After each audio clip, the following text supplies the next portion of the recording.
жайшыкке дейт го. Достор, ушул кичине санузел комнатаны биз азыр сонун кылып ремонт кылып беребиз. Сантиметри 193 сантиметрге 220 сантиметр. Ушуну азыр сонун кылып ремонт кылып беребиз. Караңыздар достор, бир тырсылатуу ремонт кылып кылабыз. Ага чейин кичине түшүндүрүп өтүп кетейин. Биз азыр бизди балдар сантехника иштерин кылды.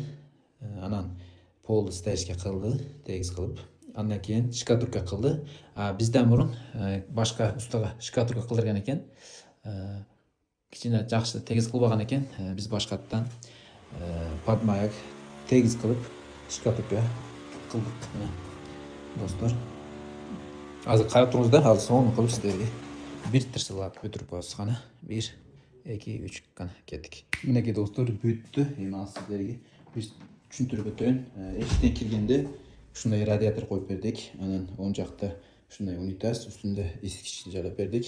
Андан кийин душевая зона. Көрүп турупсуздар достор, душевая зонабыз калюний айныктан перегородка кылып бергенбиз. Мындай ачып туруп кирип жууна берет. Бул жерде ушундай условия бар. Жайшыкке дейт го. Мынау сместитель, полка. Көрүп турупсуздар достор. Мына жерде порточка бар. Мына жакта вентиляцияны койгонбуз. Андан кийин бuyakta сол жагыбызда кир машинаны установка кылып бергенбиз. Андан кийин үстүндө ушундай өзүн кир машинанын үстүнө коюла турган раковина жалап бергенбиз. Үстүндө ушундай күзгү, тоголок ушуну ham орнотуп бергенбиз. Бул жерибиз көрүп турупсуздар, мына кириш эшигибиз болот.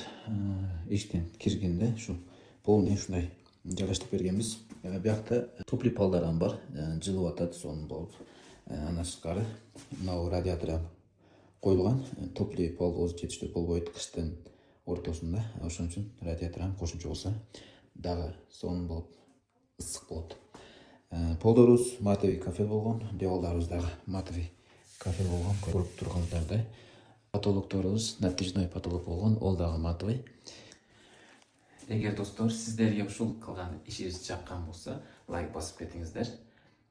Комментарийлерде өз пикириңерди калтырып кеткилер. Сиздер менен мен Сыражбек, кийинки иштерде, видеолордо жолугушканча сак боло, саламатта калыңыздар.